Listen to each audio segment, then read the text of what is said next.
Hello and welcome back to Week 3 coverage of the Louisville Cube League Season 4. Today we'll be covering a draft of Matt's Artifact Cube. We're going to follow him through the draft and deck building, as well as sticking with him for 3 matches regardless of the outcome, unlike our normal King of the Hill format.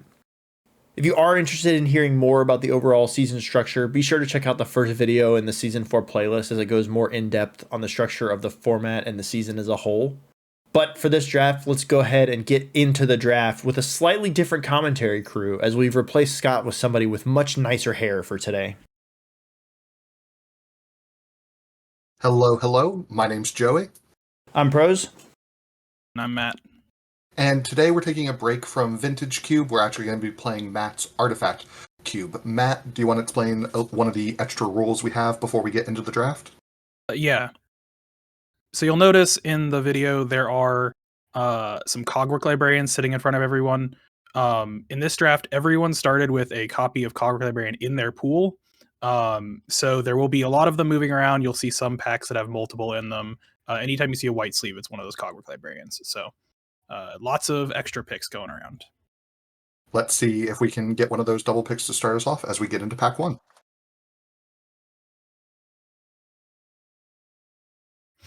All right, yes, you see a couple of those Cogwork Librarians hanging out face up as God intended.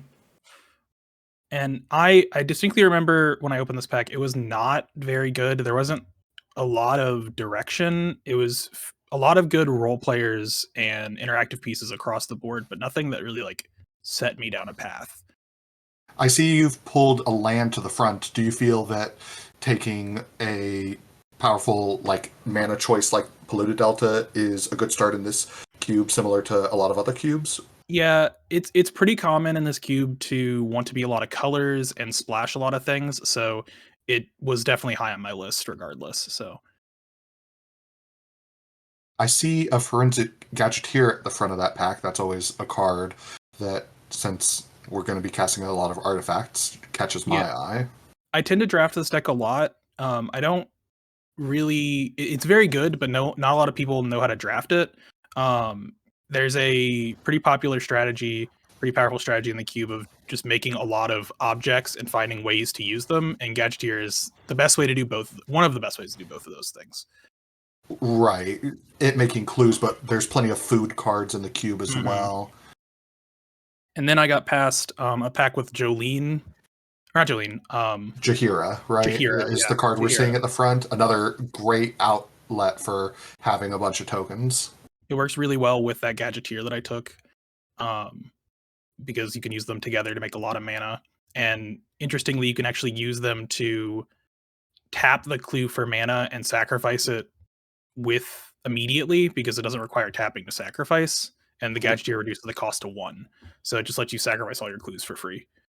Right. I saw in this pack we had a whiteboard card, so someone has used a Cogwork already. A little surprised to not see more of them used, honestly. Yeah. I ended up taking Tough Cookie here as just a way to convert all of the mana that I'm hoping to make into a win condition, to turn all those game objects into threats. Little beaters, yeah. And it gives you a food itself, so even if it's just in there generating a food and being a 2/2, that seems fine. Ooh. And Peregrine Took is the next one, which goes really well with all the other pieces that I'm assembling. Another thing about Tough Cookie is it does also trigger Gadgets and Auctioneer, or Forensic Auctioneer.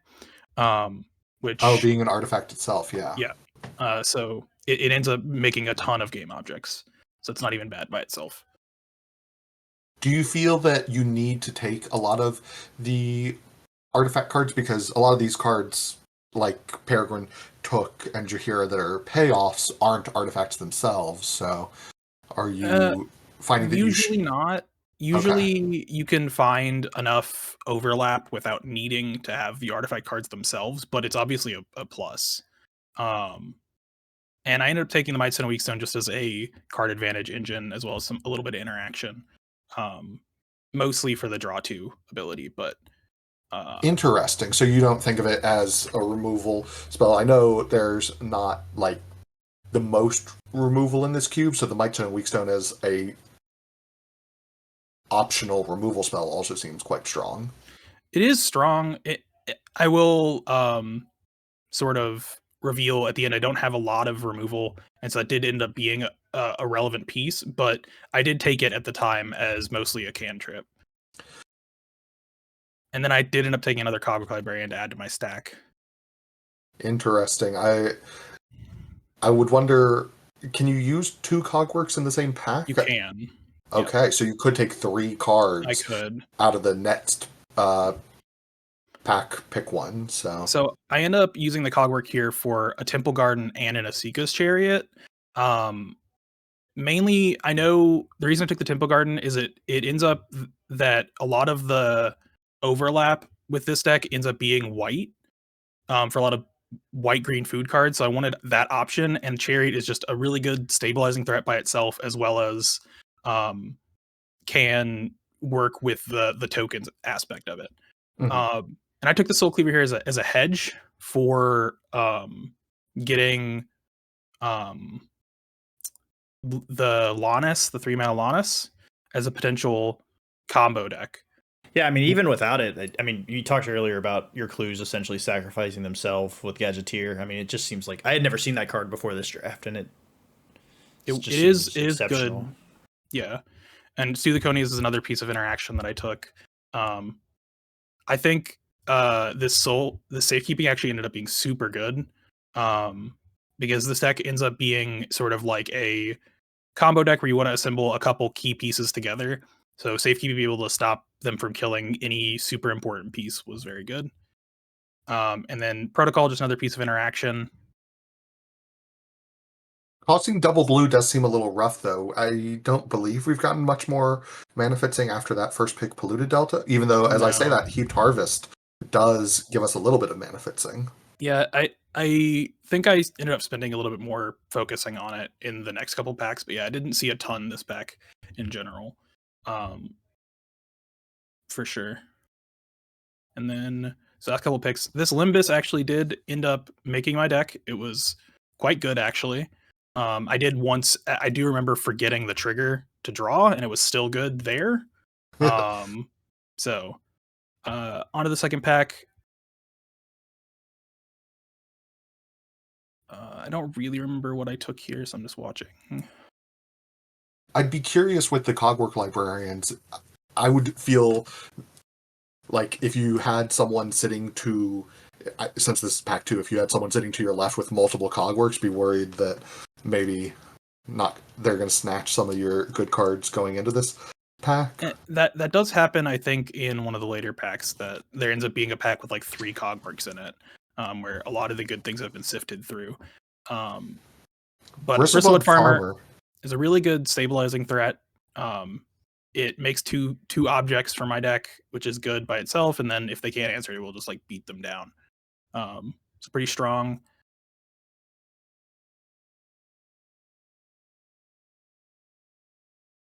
Oh yeah, I remember this pack wasn't super impressive. Yeah, not much super exciting for you here, I feel. Yeah, I think I end up just taking the Bauble. Not really looking to play it at this point, but there's always an option to get something like Imri or something of the like. And here I see that Lannis that matches up really well with that Soul Cleaver I already have. So I take another fetch land and a Lannis with this Cogwork Librarian. And at this point, I am immediately thinking that I need to find sack outlets to really make this deck pop. And then I, in this pack, saw 2 pieces. Two things I really wanted. I wanted the Samwise to try and find more game object producing things, and I'm already kind of setting up to splash white. And then I also saw the 500-year diary, which I ended up taking. I think I was pretty high. There was a pretty high likelihood that I could have wheeled that, so I probably should have taken the other one, but I did end up taking that as I felt it was a little bit more important. This was a 6-man draft, not an 8, so not too unreasonable to wheel a lot of things that you might not normally be able to. Right, the 6-man math on those cards definitely seems like trying to figure out what's going to wheel a little bit easier. And I did just pick up a Gorman's Talent. I spent some time thinking about what I could possibly do with it, as it obviously has some overlap with food and clues, but I end up just taking it and seeing if I can find something that works. And here I end up taking probably the best card in the blue-green clues deck, which is Lannis, Cryptozoologist. Lannis Tribal. Yeah, I got both of them. And then I think I just took another mana fixing land. I took Mirex here, just get some fixing. Because now I'm looking to be 3 colors, so. Right. If we could just get something to connect these fetch lands into more of our colors, then it feels like we'd be set. I end up picking up the Ballad, or no, what is it? Scroll of Isildur here, which ends up being quietly one of the best cards in my deck. Really powerful interaction. And if I am able to pick up some sacrifice outlets, that first ability is going to be very good. Back to the library. Back to the library, yep. And it does look like that Sam Wield, which is great. I was going to say a hidden benefit of that Mirex, too, on top of the fixing, is that it does make tokens for all of these. When you make a token, make an extra XYZ. Yeah, and that does come up. It is very good. And then here, there isn't too much in this pack. Auspicious Offering, or Officious Interrogation, sorry. Has some options. It might be good. And then I pick up a Whirler Rogue here, just as a way to make some more bodies and get through blockers if I need it. More token producing stuff. Right. Tapping 2 untapped artifacts, very easy for your deck, making a bunch of artifact tokens. It's kind of wild over the past few years, even in an artifact-themed cube like this, how far it feels Whirler Rogue has fallen. Yep. And then this last pack... we do have a Cogwork here, right? So we could... We do have one. And I'm discussing with myself in my head about this Icing Manipulator, because that card is very powerful, but it can also create some headaches. So I'm thinking about what it could do in my deck, if it's good, if it's worth taking, that sort of thing. Yeah, as part of the coverage crew, we appreciate the consideration. That was also part of it. Yeah, it's only one of the uncards in the cube. Yeah, is there a second one? Yeah, I can't remember. No, I cut the other one. That's the only one. Okay. And I take Sarah Jane Smith here, just another way to combine all my pieces together, turn things that normally make food into clues and all that stuff. Right. Most of your picks that you're playing that aren't artifacts are legendary. So Sarah Jane Smith easily going to get its once a turn trigger. It also works off artifacts too. So right. And then I end up using the Cogwork Librarian here. The card that I really wanted was the Steel Seeker, but I thought the Innkeeper's Talent had a high likelihood to just win games by itself if I'm not doing my thing. So I took it as just a generic, powerful card. I appreciate that pick a lot as one of Steel Seeker's biggest fans, and this deck looks like a great home for it. I think that might be one of the best green cards in the cube. So I end up taking the Goose Mother here. In hindsight, I think I probably should have taken the Hallowed Fountain. I think it was the Hallowed Fountain. It was either Hallowed Fountain or the Demirland, the Archive. But I think fixing would have been a better pick here, because Goose Mother is powerful. It's a good way to convert your mana into more game objects and just attack them. But I think mana could be a problem with this deck, just looking at how it's shaping up. And speaking of mana, I did notice there's a tropical island somewhere in this. Yes, Tropical Island, huge get here. Yeah, fetchable by both our fetch lands. Very good fixing. There it is, yeah. I would definitely have liked that Walking Ballista, though. Just as an outlet for your your Jaheira combo. If Jaheira's in play, Walking Ballista is going to end game. So here's one of those packs with 3 Cogwork Librarians in it. I believe I end up just taking, because there wasn't too much in this pack for me, and Pyreswipe Phoenix, or Pyreswipe Hawk is a power outlier in this cube that I think is maybe too strong. So I didn't want anyone else having that, so I ended up nabbing it there. Right. No reason to pick up a Cogwork. Don't expect to see multiple cards you want out of any of the remaining packs at this point. That right there is a big pickup. That gives me the sacrifice outlet I need for my Lannis combo. Right. On top of just As being well a as way for you to win without Lannis with all of For your game sure. objects, yeah. Right. Not too many artifact creatures to move the tokens onto, but Ravager's a huge get. Worldwaker's Helm, another piece to just make more things, which is great. Another very cool card that I had never seen before, but yeah, just For sure. fits right It ends in. up there were a couple games that it was really, really strong. Love and I end mini up- partings here to fits and get more game objects. Yeah, I was very happy to see that one. Just gets to replace a land and also give me a food while fixing. Filched Falcon, another aggressive blue card that can fit right into this. So great pickup. It looks like I wield one of the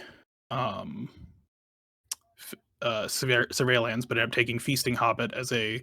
I think at that point I was thinking about the Gorman's talent and potentially converting the clues I'm making into food to make him big and get past all their blockers. Bridge just as an artifact land coming to the end of the pack. This Chromho Sea Shark was a very good find too. Right. Surprised to see that one late. It feels like that's a top quality card in this It definitely format. is. That is a pretty late copy of that card, but it felt like blue is kind of open in this draft. I took in this that I forgot to show was Jugan Defends the Temple. Just another solid mid range card. Make some mana, make some guys. Kind of what this deck wants. Ooh, Spawning Pit right up that alley. It kind of turns off any removal or interaction your opponents might have, and we get a Cogwork there at the end.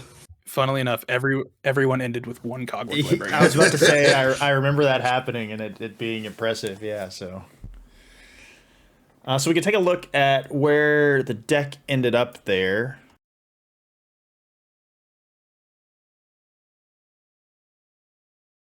The main thing I want to point out here is the card that I was looking for the whole draft and did not get. Like the best card I really wanted for this deck was Grinding Station, because it's a very efficient way to turn your clues and food into a win condition, which is a thing that this deck kind of lacks.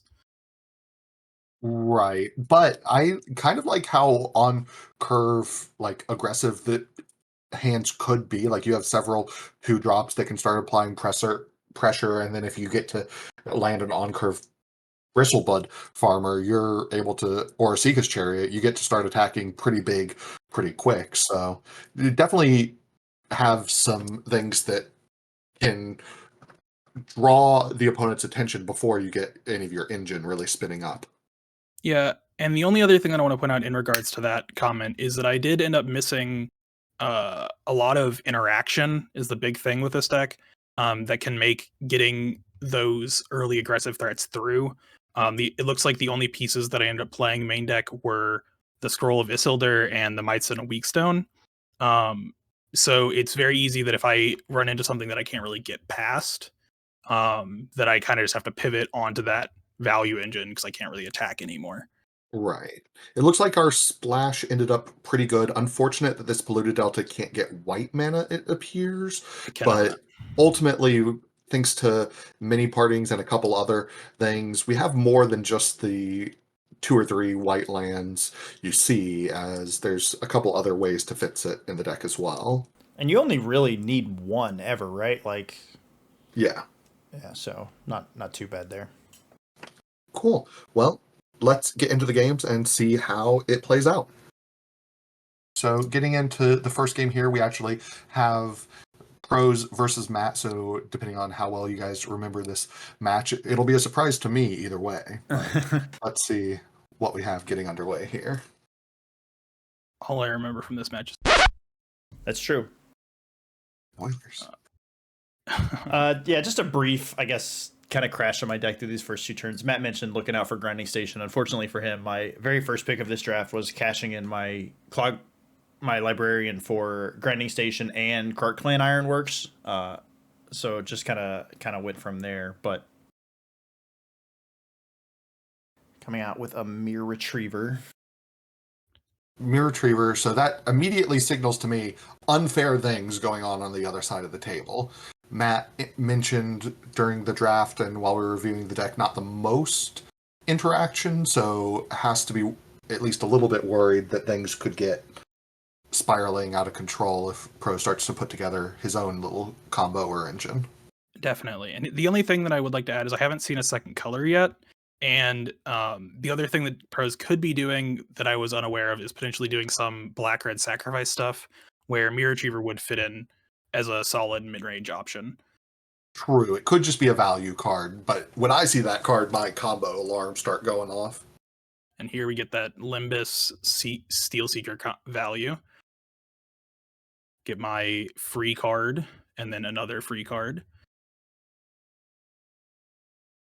I really liked Prose's attack last turn. Very cute getting to attack because if he blocks, just shoot it with the Walking Ballista. Trade in combat, get back the Walking Ballista. So, Yeah, and Matt mentioned not seeing a second color. My deck does have a second color in it. Don't know what the keep was here, but it must have just been thinking that we would get that second color before Mirror Retriever and Ballista ran out of gas. so you're saying key phrase second color in the deck? Yeah, in the deck specifically. Definitely not in my hand or in play at this point. So, well, I mean, presumably in my hand. Yeah, Get just another one of those free chip shots in. Quite rude. Mirror Retriever doing his thing. Not much else going on, it appears. Well, this is what the Limbus bread is for, right? Yeah. Missing another land drop, but in my upkeep, killing my Steel Seeker. Interesting. Necron Death March discarded there. Prose, do you remember if there was any specific reason for waiting for the upkeep for that? No. I think we talked about it. I think it was to player and counterspell of some kind because I had 1 mana up, so theoretically I could have had Spell Pierce. Okay. Doing it on my upkeep prevents me from getting that free mana spent. Right, eats up one of his mana, but opens up more like 2 or 3 mana counter spells. For sure. But maybe you're fine trading in that spot for what would be most of Matt's turn. Most of his turn, makes yeah. sense. I think at that point it doesn't seem like I really have anything else to do or going on. So if the worst thing that happens is I eat up half or all of his turn, then I'm probably pretty happy with it. But Get to deploy this Jugan Defends the Temple. Get my mana growth going. Which is mana is usually the bottleneck with these combo decks. So having a way to just invest in more mana for the future is pretty big. Right, a little unfortunate to not have a second creature for stage 2 of that saga, but For sure. still good to get developing while Prose is stumbling on both amount of mana and colors of mana here. so there's the grinding station. Yep. Okay, so again, unfair things on the horizon. They just might be a bit too far off if Matt's able to develop a little bit more. Cashed in this Walking Ballista. Yeah, I wanted to get our sneaky little Mirror Retriever attack in. I don't think he would have blocked there, but that token was getting shot either way with this saga ticking up next turn, so.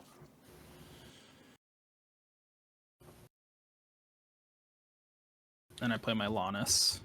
Right, Lana's here. Got to be kind of scary. I imagine we see the Servitor attack, willing to trade it plus the Ballista to answer the Lannis, unless I'm getting its power and toughness confused. It is a 1/3, I think, isn't it? It's a 1/2. 1/2. It's a 1/2. So, 1/2? Okay. Yeah. so could threaten that with the mirror attack. Well, is that no? The equipment is the one that grows whenever any artifact dies, right? Correct. Or sacrifice. Correct. Okay, so yeah. Correct. So yeah, that line would work here, which. And we did end up going for that. Okay, I'm a genius. And I did block because unbeknownst to Prose, my draw for the turn was Tamio's safekeeping. So kind of a big blowout.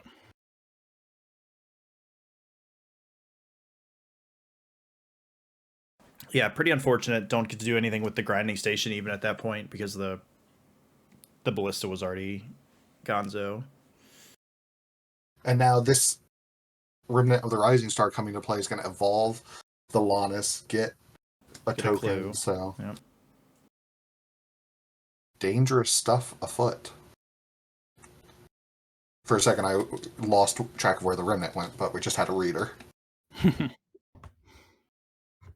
I'm curious why I fetched this Godless Shrine untapped, because I don't think I had anything that would have cost me 1 mana to play here, so I'm not really sure what was going on.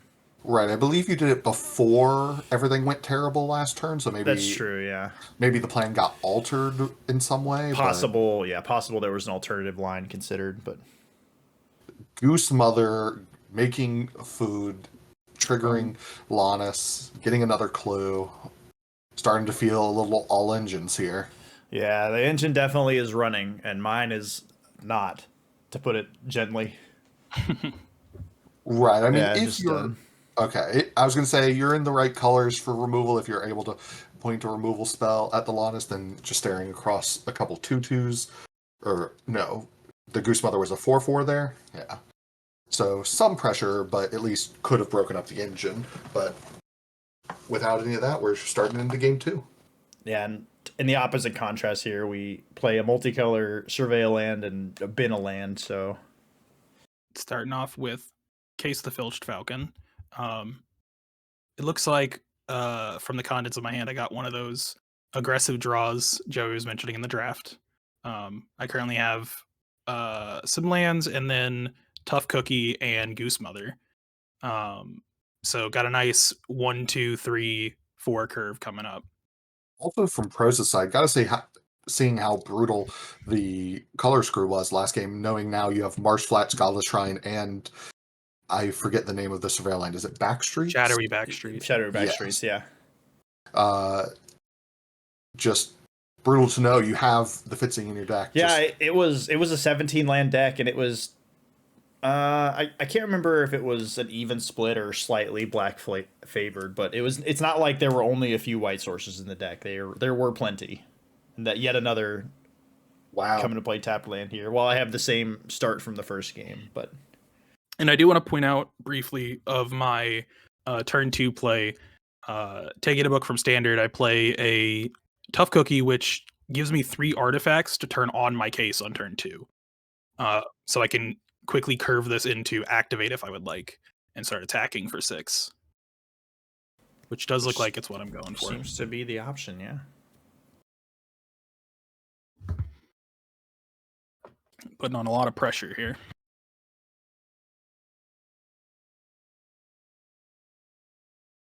Interested to see what's going on over there, because I had a decent amount of interaction, if I'm remembering correctly. I don't actually have a picture from this draft. Right. If you can't answer the Tough Cookie, though, it represents 10 damage coming in from the other side with its ability to animate the clue, so need to put something together. And even if you are able to find an answer to the Tough Cookie, I have a follow-up of the Goose Mother for 2, so I'm putting another 4/4 flyer into play. Yeah, not a great spot to be.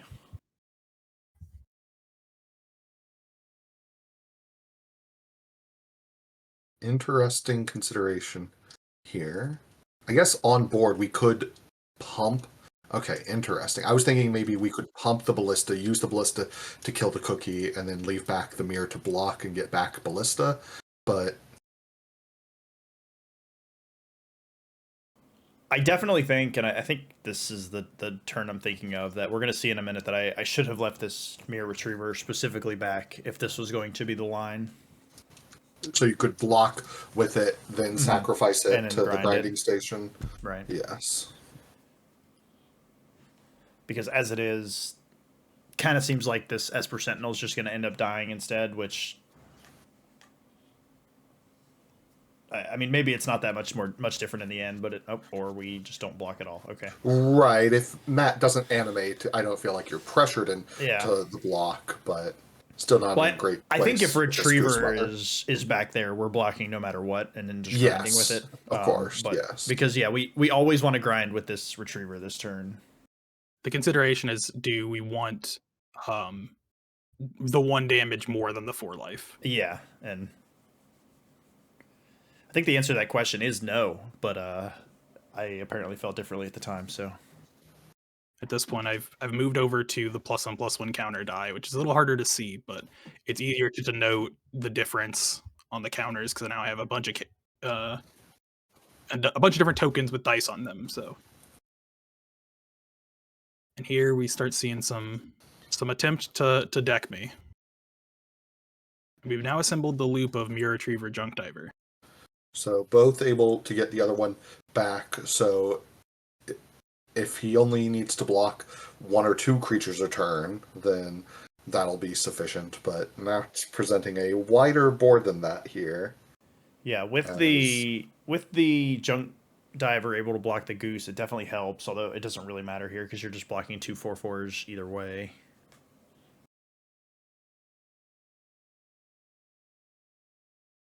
Right, not being able to use that Walking Ballista to kill the Tough Cookie seems brutal. If only you were at 1 more life, I think would be interesting to go to 1 to block in such a way to kill the Tough Cookie here.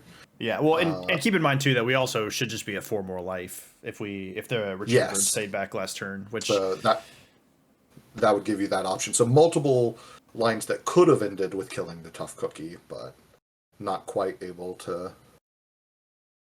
find one of those. Prose untapping his last turn to see if we can assemble enough mills to clear my library. Right. I mean, you've been milled a few times. It looks like we're going to get a count here. It looks like at least 15, so it seems unlikely able to put together enough. Mm-hmm. Yeah, and just done with it. And there we go.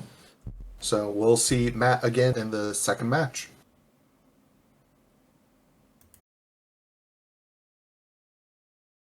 Getting into the second match against Bats here, so won't know exactly what he's on until we start seeing the spells fly, but can see a little bit of his hand. I think like a Goblin Engineer.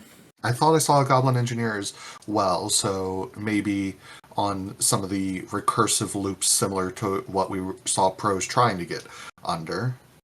Baleful Strix. Here's a Baleful Strix, which, if you remember from the brief mention in the deck tech of cards that are hard to get past with my aggressive decks, that is a peak one right there. For sure. So going to probably be attempting to just accrue your continuous value until Baleful Strix is no longer too relevant. Ooh, seeing a bunch of different colors here from Bats. Yeah. I believe he was Grixis. I don't think he has white. I think that's a tapped black-red land, but I'm not 100% sure. So we see a Dreams of Steel and Oil. To look at my hand, I have 2 mana Lannis, Tough Cookie, and Olympus. Hard to imagine Lannis isn't the pick here, especially since Tough Cookie doesn't do much with Baleful Strix in play. Right, and really tough to see in a game where you're probably going to need to grind out value to have that Lannis nabbed away. For sure. Is that the 2 or the 3 cost Lannis? I can't remember. That's the 2. Okay. So not the one that combos incredibly favorably with the Soul Cleaver. Correct. Yeah. Just the one. I mean, it does still combo pretty well, but not the same level. Right. So you end up taking the Lannis. Maybe slightly less familiar with the cube, but definitely still arrives at the correct line. What we identify as probably the correct line by the end of it.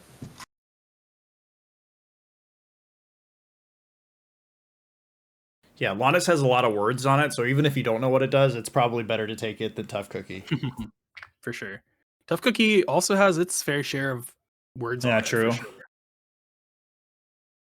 And here I am deploying that Tough Cookie with, in addition to its normal food, it comes with a clue because of Sarah Jane Smith.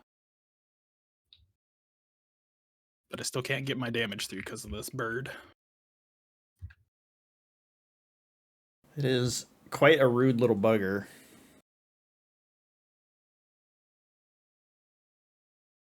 Although I don't know, I'm curious. I'd be curious to hear your take on what, like, is it worth just jamming the Sarah Jane Smith there? Like, if you lose it, but like clear the bird off the table. Yeah.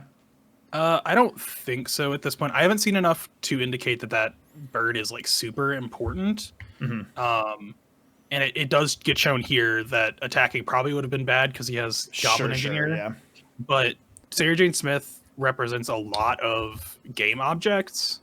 Mm-hmm. So having the ability to just get more things felt more important to me than clearing the runway, if it were. And here I am equipping that Soul Cleaver. Yeah, so worth noting that he did get the Legion Extruder there, which would be kind of threatening here, but with the Soul Cleaver triggering on any artifact, activating that Goblin Engineer is actually not as favorable for him as he would like it to be.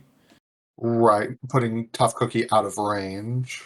Which is the reason I put it on. That is the reason I equipped to the Tough Cookie. Yeah. Was if he tries to get it back, it will save my cookie. I mean, you mentioned Baleful Strix stopping aggro, but if you start getting in with these Tough Cookie clues and foods, it's one of those trading for the Baleful Strix perfectly fine. The issue with that line is that I'm never really trading because of the Goblin Engineer. Sure, it does make the Tough Cookie bigger, forcing him to do that, but probably not worth the 3 mana on your side. Yeah, because the size of the Tough Cookie never really matters because I don't get to attack with it as long as the Baleful Strix is in play. And 3 mana to activate a thing is a sizable amount of mana at this point, so it's not usually super relevant. Right, yeah, so I think Bats was thinking about making the play we just talked about, but realizing that it wasn't going to work, so I guess growing the Tough Cookie not worth just taking out the Sarah Jane Smith to him. I think he was worried about the cookie there. I remember that I was pointing out to him that him doing that does not kill my cookie because he was discussing, like he said, get my Legion Extruder back, kill your cookie, and I'm like, that doesn't work. Right. So he was mostly worried about the cookie attacking him. And here, big draw.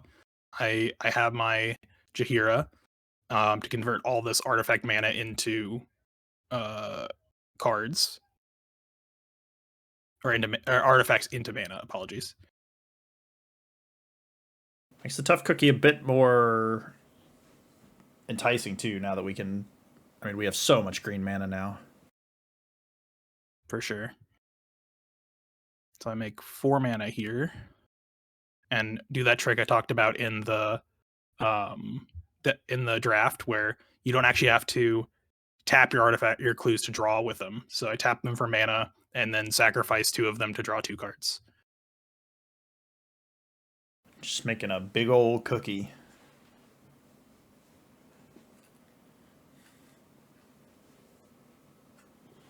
Is there a point where a cookie gets so big that it stops being a cookie?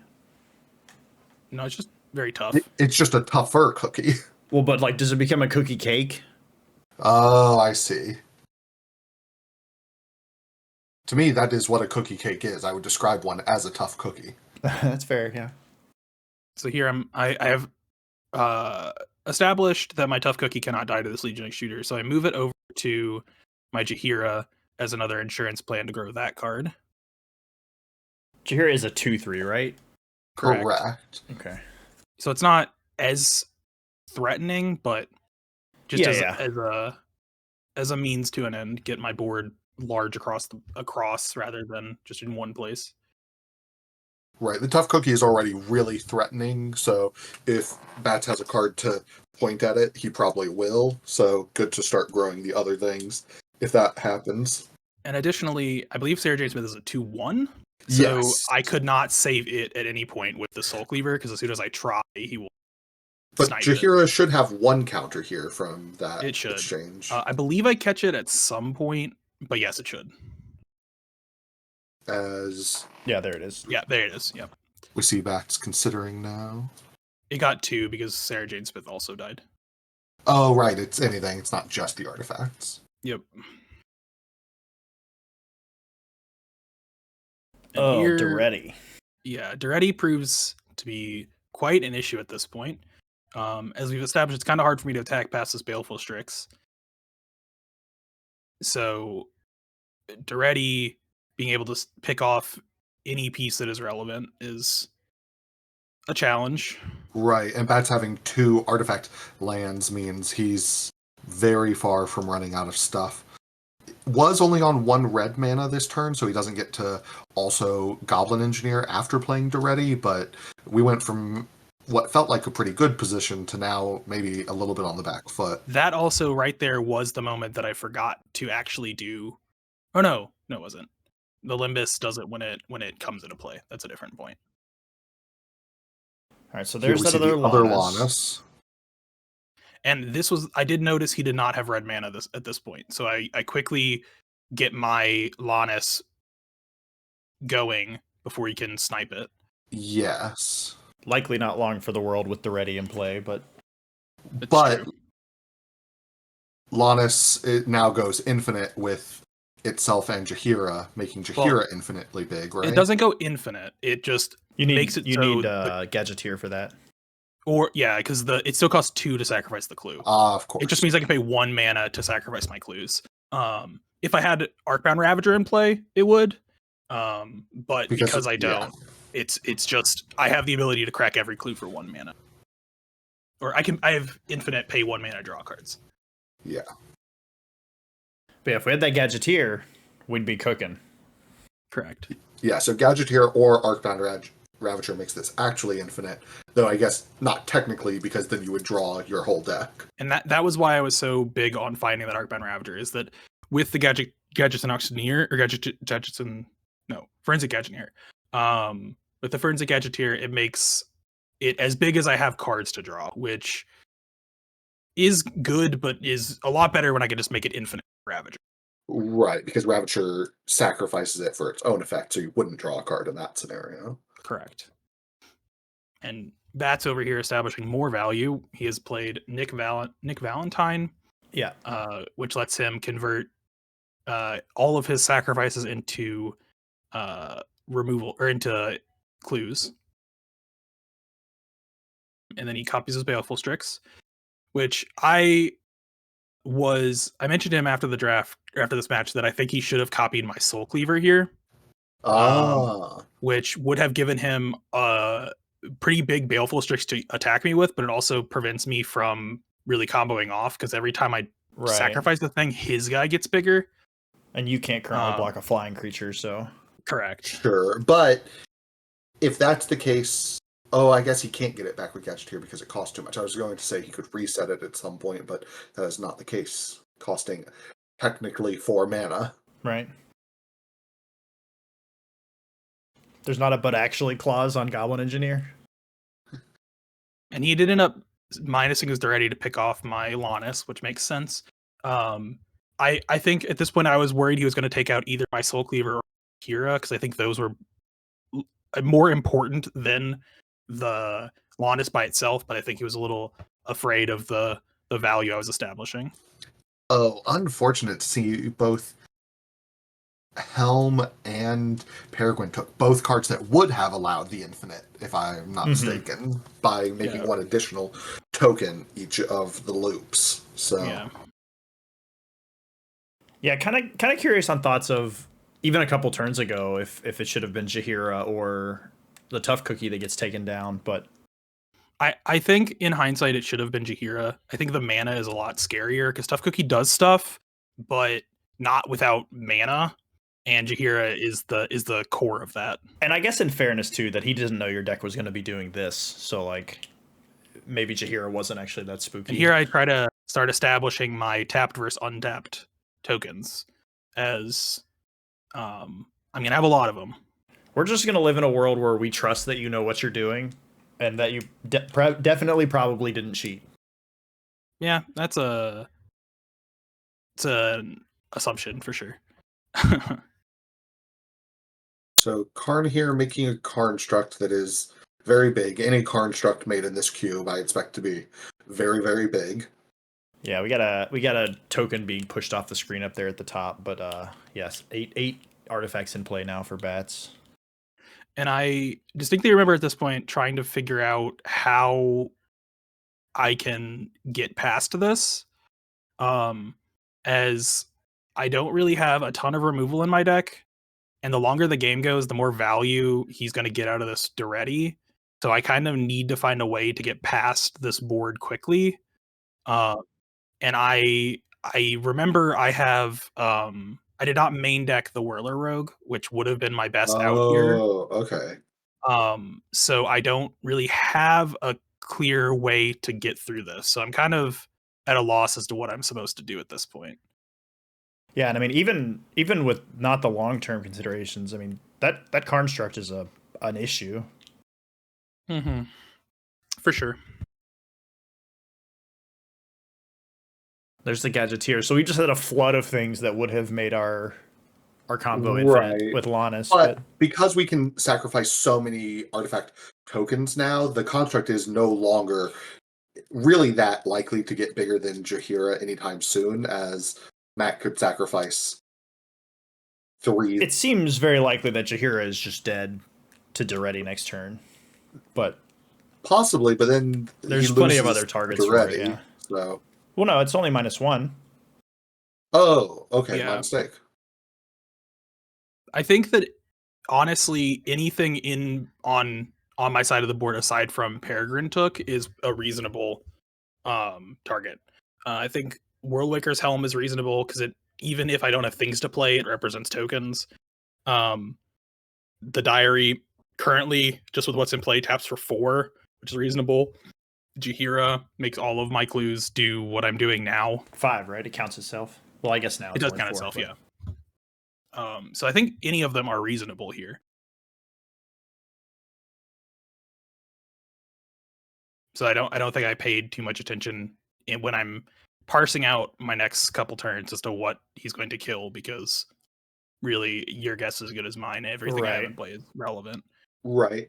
But to be said, like, obviously he's able to start picking stuff off, but right now, like, you could pay just a couple mana to sack some of those foods and outgain the damage he's able to do for at least a few turns, but as he picks away your pieces, that'll be less true.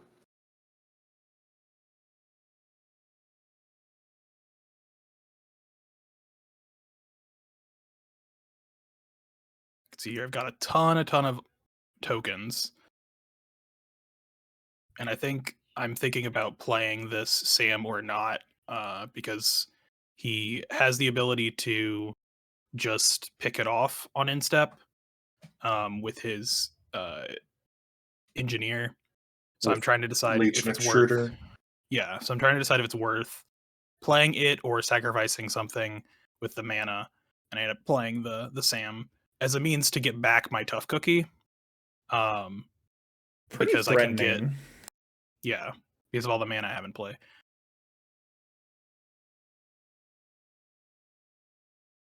Right. This play asked Bats to do a lot of math, and if he doesn't care to or does it wrong, then he could be in a lot of trouble next turn. The thing that I did forget here is that one of the cards in his graveyard is vital to get back. However, I do have the out of paying a mana to sacrifice a clue at instant speed to draw a card. Right. Otherwise, would have been better to keep that Polluted Delta in hand, but Polluted Delta represents the mana that can just draw a card anyway. Yeah. I also do have a ton of counters on this that I forgot on Jaheira. Again, if we expect Duretti to maybe be pointed at it, not too relevant, but yeah, good to have. I think at this point, if Jaheira's power and toughness is ever relevant, this game has slipped so far away from Bats that it doesn't really matter. But yeah, because no matter how big that thing is, it can't get past a Baleful Strix. Right. So I kind of have to. My plan at this point was to move my Soul Cleaver and do the same thing again next turn to make more big guys. However, that doesn't quite work with Karn and Duretti in play, as they can just make their own guys and pick off other big guys. So kind of in a dire situation. Although I did a lot of game actions, still not looking too good. This is the Gleaming Gear Drake, which talking about tokens. So it looks like he did end up taking out my Worldwaker's Helm. Interesting. And that card investigates, I believe, but that token is what bats use to kill with the ready that turn, yeah. And then he goes for the line I discussed of getting back his virus beetle to try and get rid of the cookie. However, and I do at first discard it, but I remember immediately after I do that I can actually save this. And Bats is kind enough to let me actually save my tough cookie. So yeah, I don't hate taking out the helm there because on its face, you now, well, I guess you have tough cookie in your hand as a way to make a token, but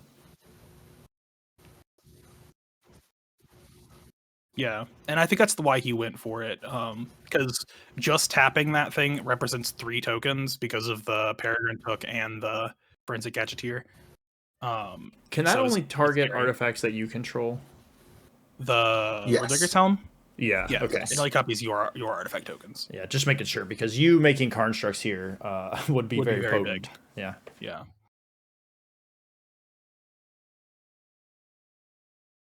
And I did end up sacking a lot of clues last turn, so my 1,000-year diary or 500-year diary only taps for 2 currently. Right. This tough cookie could pump that up a little bit, but Which I do go for.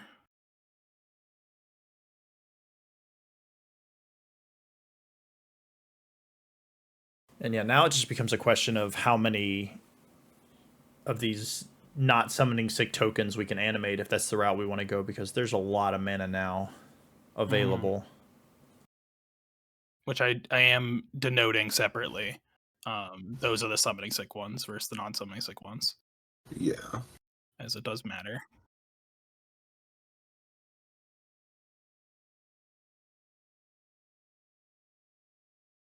And Gadgeteer makes the tough cookie ability also and Chariot. cheaper. Yes. Correct? Mm-hmm. It does. Which gives me another clue. And another food. And 2 cats. Each which give you clues and flute. Yeah, so I think Bats recognize that I could convert all that into mana. Attack him for a bunch. So you can see here in my hand that I did draw. I did board in that Whirler Rogue, as I established. It was really hard for me to attack. click on the mulligan here. Double mulligan. Mulligan to 5, yeah. Yes, it's interesting that the cats, like, obviously they can't produce mana that turn, but because them coming into play makes food, they do represent 1 mana, at least. Play my mini partings. Give my food. Pets, I believe, also was on a mulligan here to 6, but did surveil and keep it last turn, so... Right. A couple of surveil lands to smooth out his early draws. Yeah. Looks like must have kept both since no cards kept are in the both on graveyard top. yet. Might as well not have been surveil lands then. Exactly. Turn 2, Samwise Gamgee. How's all of his colors? It looks like that must have been taking lands very highly. And then Kellogg. plays Kellogg. Which is a very strong card. Very similar to Captain Lannery Storm. I was going to say, this is the one that makes treasures, and then he can sacrifice some of them to take control of a creature, right? Yeah, it's 5 treasures, yep. So it's basically a 3/2 first strike Captain Lannery Storm in the cube for the most part, but it does have that upside. Then here's this more aggressive draw than my deck wants to lead on. Turn 2 Sam into turn 3 Goose Mother. Attack for 2.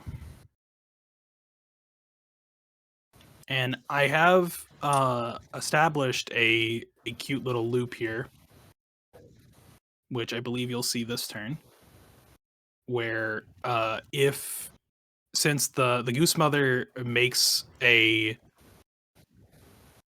food by itself and a food with Sam, if I play it with enough counters, I can block with it and then get it back. Yeah. However, he does immediately disrupt this with Dreams of Steel and Oil. So now, is there a reason you had to do this in response to Dreams? Yes, Dreams can Dreams select gets your both. graveyard. Yeah. Yeah. So I had to get rid of... I didn't want him to lose the Goose Mother and a card in my hand. Right. So I had to sack them there to get the goose Right. back. So essentially choosing to keep a card in your hand over keep 3 foods in play. Correct. Right. Which my hand at this point is, it looks like Innkeeper's Talent, Asika's Chariot, and Limbus. So keeping any of those 3 is pretty relevant. Right.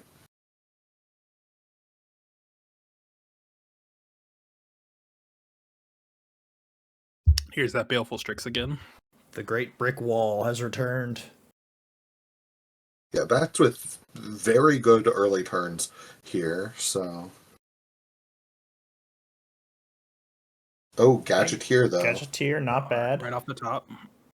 So aggressive to read Gadgeteer after what happened in Game 1. Although we don't have any... Oh, no, we have Lombus that we can play next turn. Yeah. Okay. Yeah. Which is Or going to the scry Chariot into later on. more artifacts, so... Yeah, I mean, and even if we don't find a land in one of those 2, you can immediately sacrifice that clue, and Mm-hmm. seems pretty likely we'll smooth out on the next turn. Comes Kellogg. And then Karn to follow it up, which is very scary here. Yeah, drawing Baleful Strix to go with his Planeswalkers both games is rude. Karn on a bit more favorable of a board here for him as well. Although with way less artifacts. Definitely playing Karn the right way. Mhm. Just casting it and minusing it immediately. Don't need cards if you're killing your opponent. Yeah. Here we go with that Limbus. Get a clue. Oh, accidentally scried 2.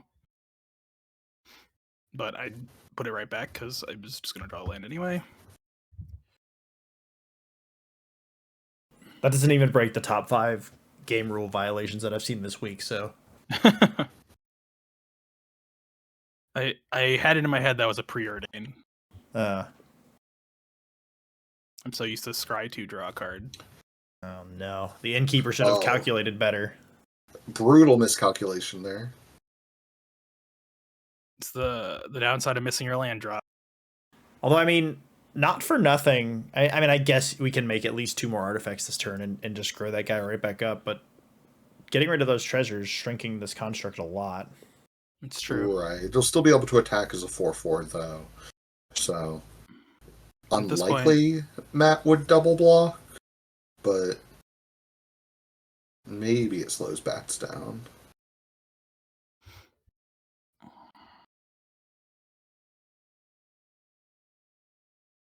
But if I'm in Bat's position, I would be fine with a double block here. So. Oh, yeah. Yeah. Bats is definitely in the driver's seat right now. As a Cranial Ram, There's a Cranial Ram, so... which makes that Baleful Strix a threat too.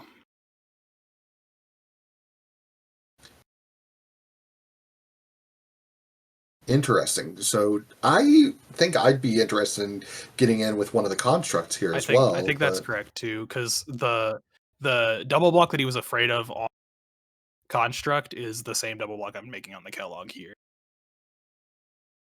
Right. Him choosing to kill the Sam. Gadgeteer went into your hand for some reason. Yeah, he points it out immediately. I don't know. Yeah. I think I was busy picking up my cards from the Steel and Oil that I just was like, Right. oh, gotta pick up my cards. Yeah. But he immediately points it. Where does it go? Where'd it go? Yeah, you can see Bat's confused here. There it is. Yeah, there's the Gadget Man. Those are the hands of a confused man. Doesn't take much with bats, but you know. So.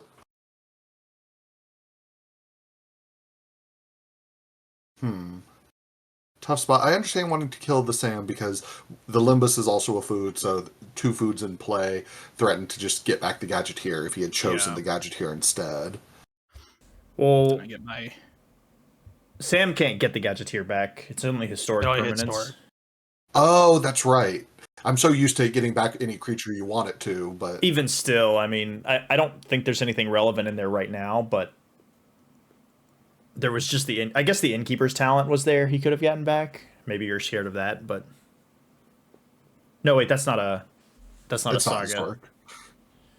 The sagas are, the classes aren't.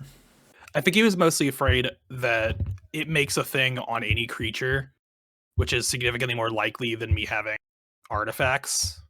And not considering the clues that different from foods at this stage. It also, clue is probably worse on average at this point too, because Really? he is beating me down. True. So giving me life versus giving me cards.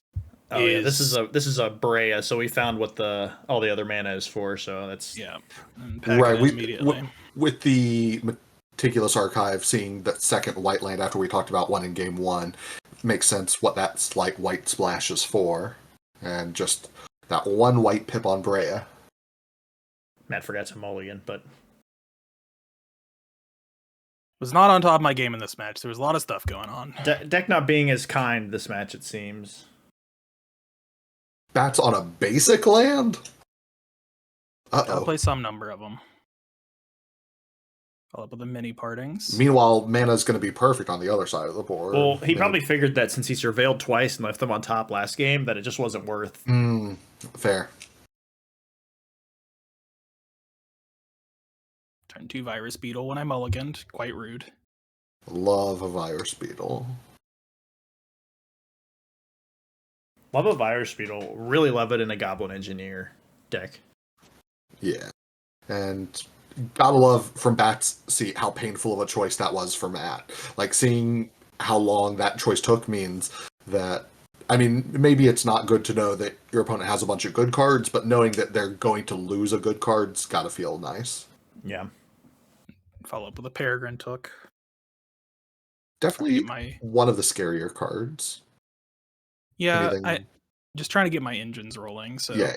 Any piece, any 3 mana card here is probably pretty scary. And that's on another basic. So Duretti here makes the creatures trade off. Quite scary indeed. Not what you love, but one consolidation is there's a chance Bats is going to be stuck off some of his spells with just all basic start, but no creature able to pressure the Duretti means going to start to move away from it, as it gets to start making its own defenders now. So another swamp, so still missing blue mana, but doesn't super matter, it seems. Technically not blue mana. Yeah. But he is copying my Worldwaker's Helm here, which with Duretti in play is quite spooky. Well, in a world where he has Karn as well. Yeah. He just with the maps itself, plussing Duretti lets him try and find the land drops. So we also should have a map here, right? Map, yeah. I believe I point that out to him. Yeah, there you go. Yeah, here it is. And having to grab one of yours because, of course, he probably didn't have any ready for his own maps. Probably not.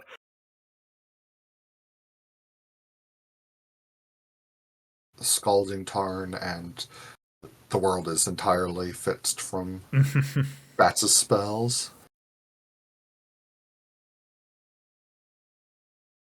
Though it looks like there might have only been one blue spell stranded in the hand. I did catch a glimpse of Ugin's Nexus in his hand, which with Duretti represents a time warp. Yeah, so, that's which does look like he is considering here. Looks like the route we're going, yeah. Which is not just a time warp here, it's a time warp that kills my Worldwaker's Helm. Which I respond by making a might so I can at least get my map out of it.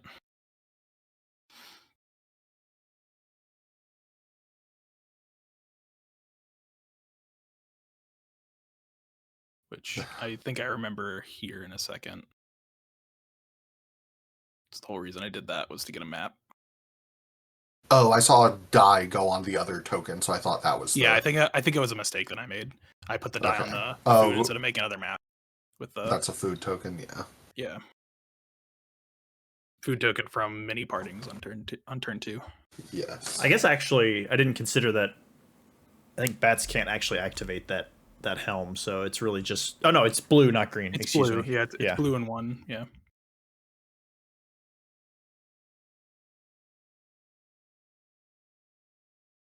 Oh, here we go. That's where I notice it. As soon as he went to sacrifice his map, it reminded me I had a map. 2 maps.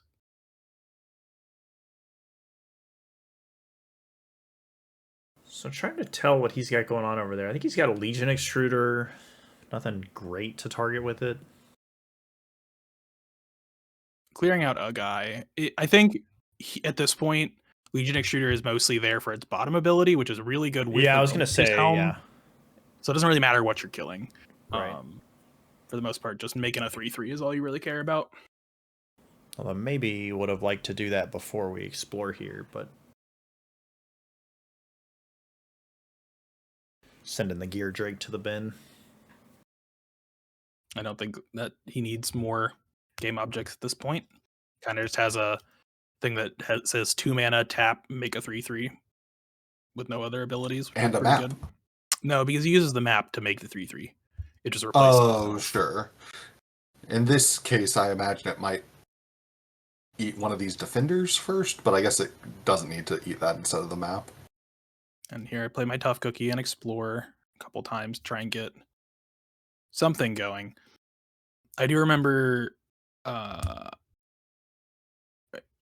think I had Stew the Conies in my hand for most of this game, trying to find a spot to have a creature in play to cast it, but every turn I've played a creature, it has died. So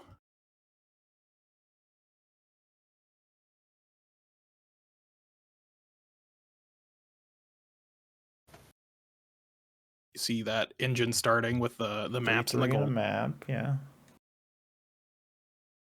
Interesting. So he did choose to lose the defender instead of a map. I imagine it'll be maps going forward, but not sure it makes a difference here, as this is probably a sacrifice, okay, of the defender instead of the map.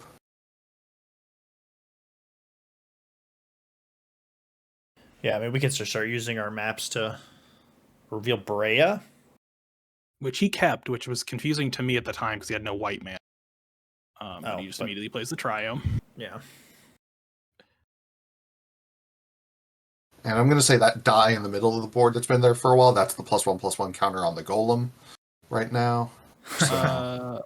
Probably. It should be, yeah. We'll get there in a second, I believe. Maybe. Yep. Nope. Oh, nope. He moves it away. No, it's the same die, though. It's the same die. I'm going to call it. And then I slam this car into play. So can he kill 3 creatures in one turn is the question now. I'm not even sure how much it matters is the problem. Because him generating maps and golems every turn is quickly going to overwhelm whatever creature I can play. Right, because he's making 2 3/3s now, I assume, and it's only one. It taps. So well, he can use the extruder, and then he can copy with the helm. Oh yeah, I forgot about that. Oh, you're right. Yeah, I mean, Bats doesn't have the helm in front of him, so maybe he'll forget that part of the ability. Let's see if he taps the other 2 mana. No, does not see it. Seems like here. It, yeah. But it's not even. It's a net token gain, right? Because you sacrifice the map, but then you make the golem and a map. So yeah, and then you tap it again to make it. You end up with +1 map, +1 map, +1 or +2 golems. Right. Yeah. They're already minusing to kill either the car. missed the ability or not interested. I don't know if he had another spell in his hand. Maybe he didn't want to tap out of, but I assume we're just casting Brea here because why wouldn't For you? sure. Yeah. And I believe this is I believe it was what Joey mentioned of didn't have the helm in front of him, so he didn't really do that.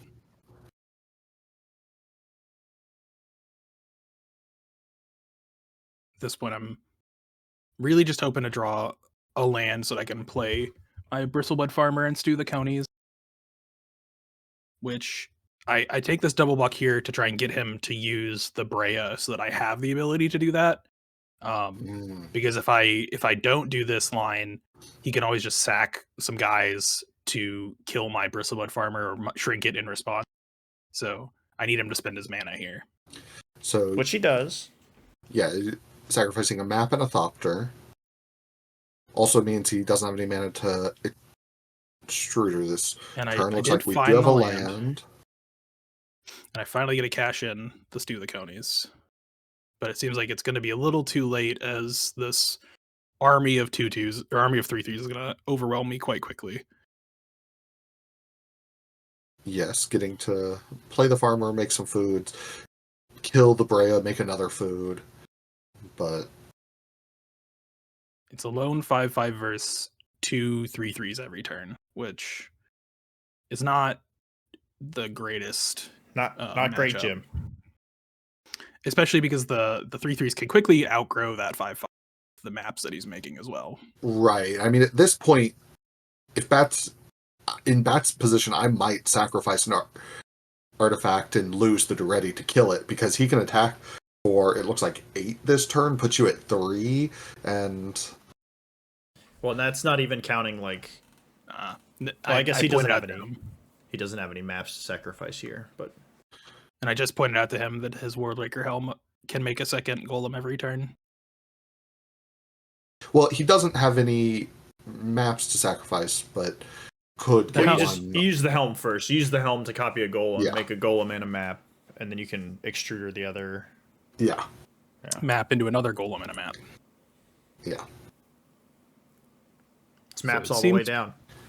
It's pretty hard to lose from this position, and for Bats, I'm hoping he doesn't piece it together, make some mistake. That's kind of the only way I can get back into this. So that's Ashad, the lone Cyberman. He thought that the Worldwaker's helm made it for any artifact he played, which it does not. It's only artifact tokens, which I point out to him. So, not sacrificing anything to Ashad here?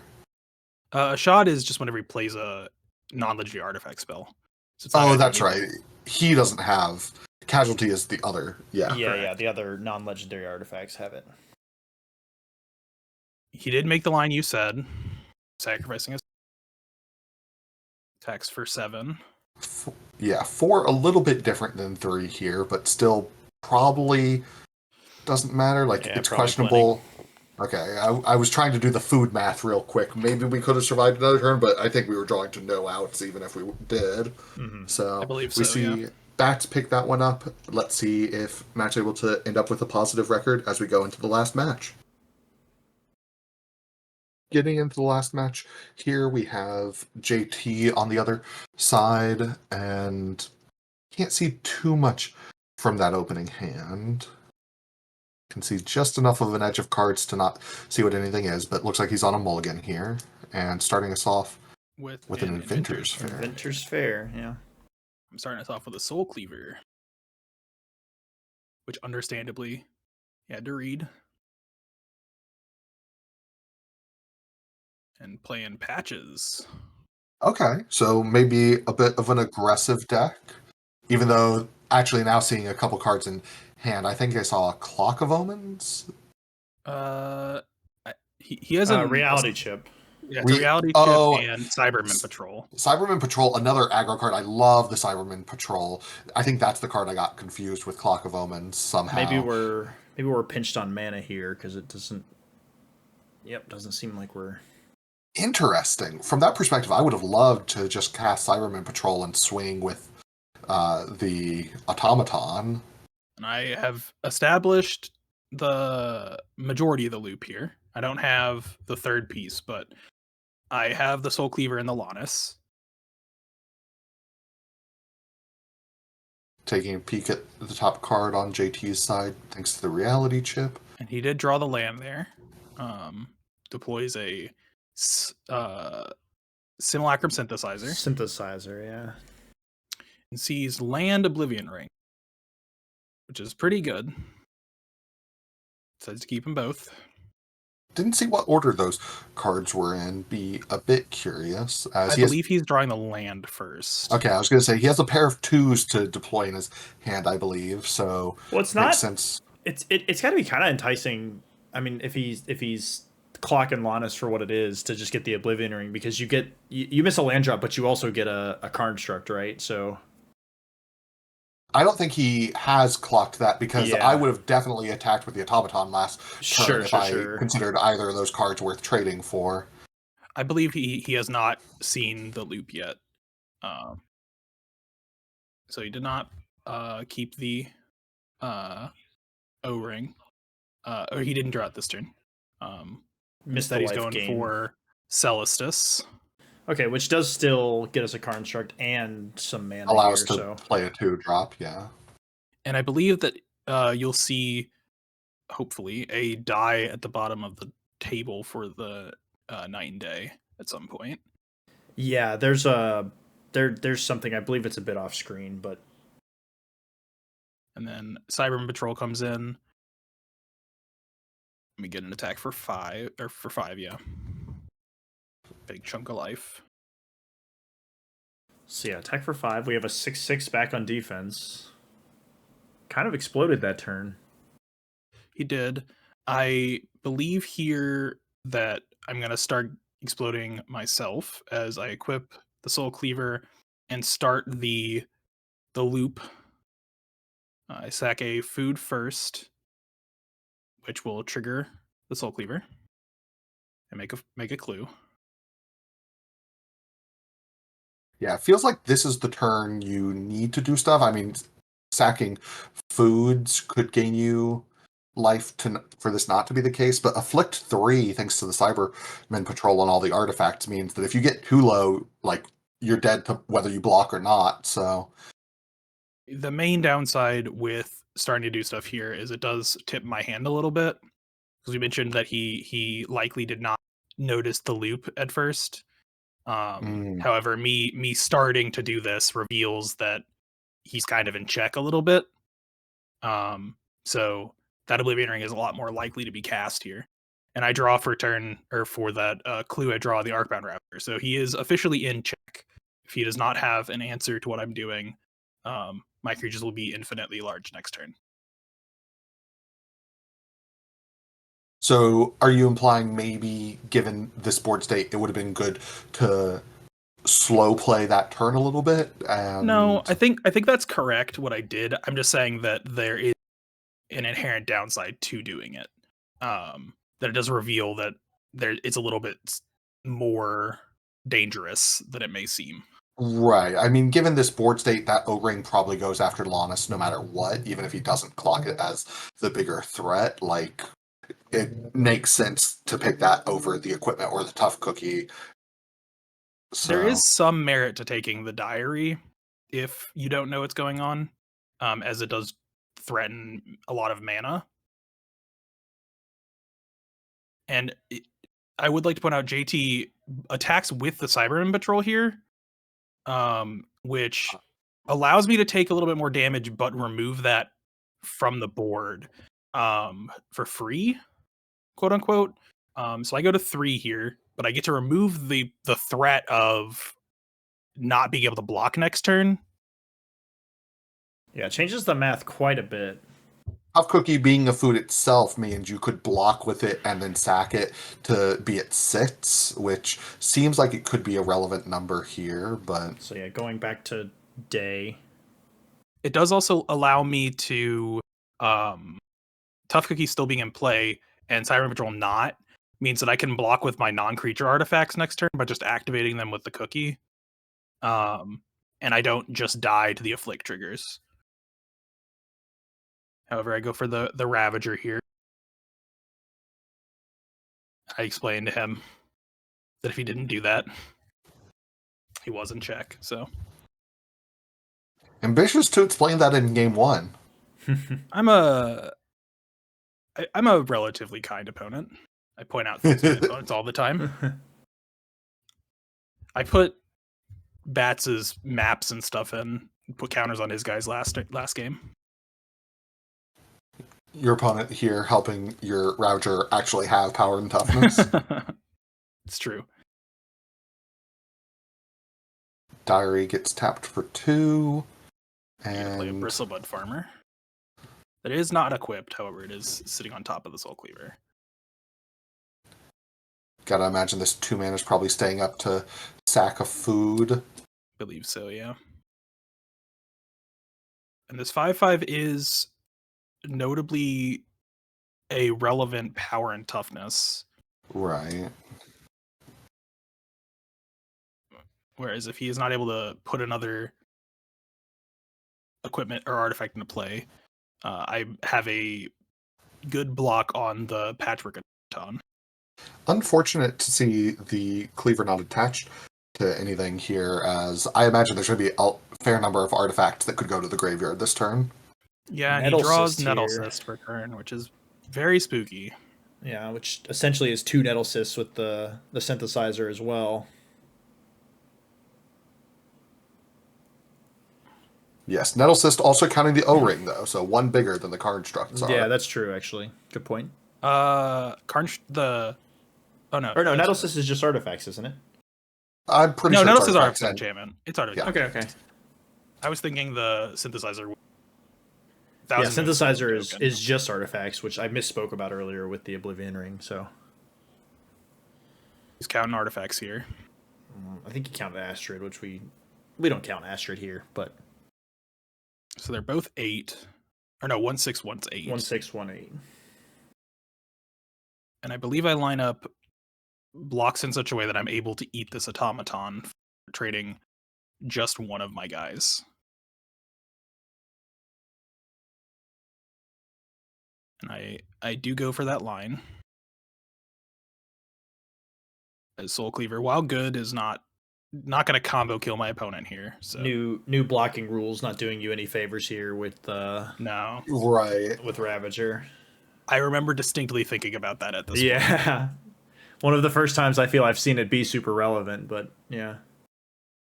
Of note, I disagree with Prose. We do count Astrid as a companion, even if she didn't travel in the TARDIS. Like, all right, nerd.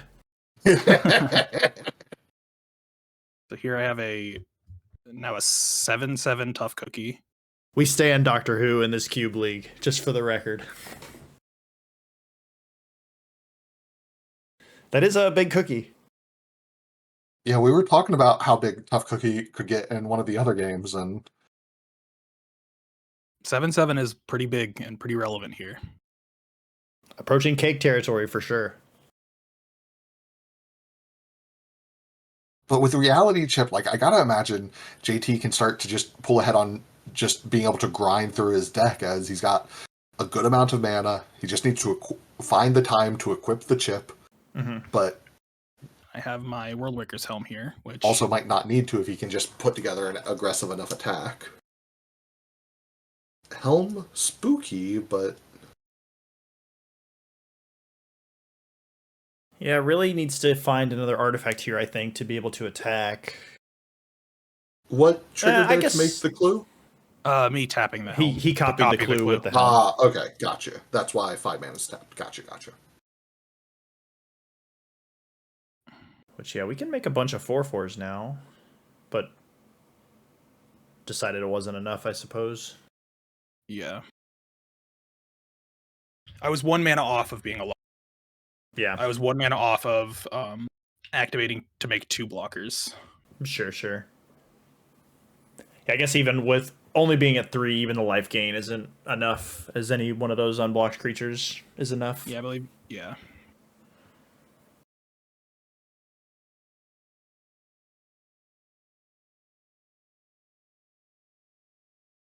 So both playing our turns at the same time. We're playing simultaneous turns here. It's incredible. I believe I said the words as I was fetching. Yeah. His turn because of it. And I've got a similar loop that I established against bats, although I did not start with many partings. So if he is able to break it up there this turn, I don't get my goose back. Yeah, this is a match that I don't remember exactly how things went on the day, but this was the last match of the day that was happening for everyone on the table. So sooner this match ends, sooner we get dinner. So play as many turns at the same time as you want. Gotta go get some food. I love the scythe coming down on the other end, but yeah, it's very, very. It immediately stops my aggression. So I believe I go for the scroll here, so that I can still get my attacks through. Or no, I just go for the trade. I think I noticed the Sam with the goose here, so I'm fine trading it off as I can just get it back. Yeah, it's not a goose mother, it's the goose mother, legendary creature that we are able to get back with Sam. Gadgeteer, scary.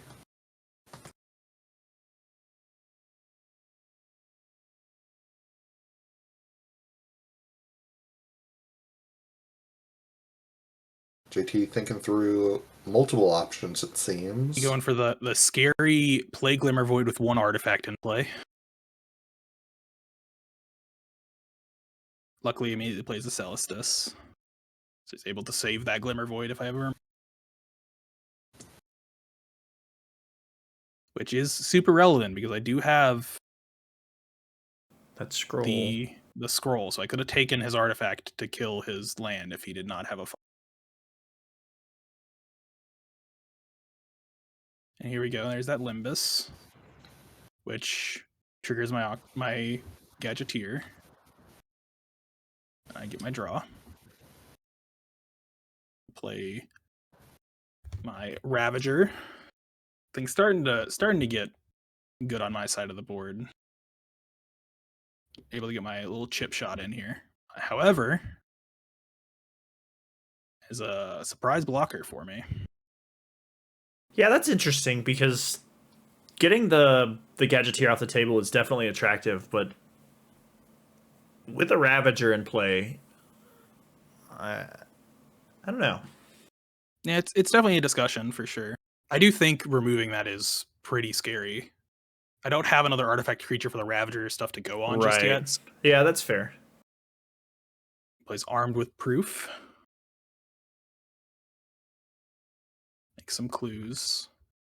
Yeah, I was confused watching this initially because he tapped 6 mana for that, but he was just preloading this Nettle Cyst.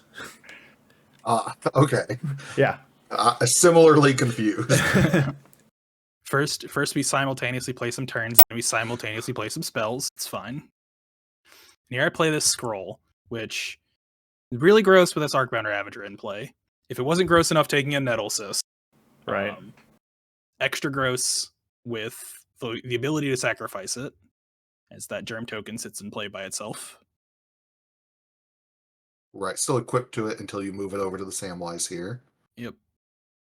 I don't know why I took the Ravager out of the sleeve. Interesting. He just wanted a buddy. I had a reason to take the Nettle Cyst out. I did not have a reason to take the Ravager out. And I get my attacks in. Which, that Sam is quite large, so goes for the block.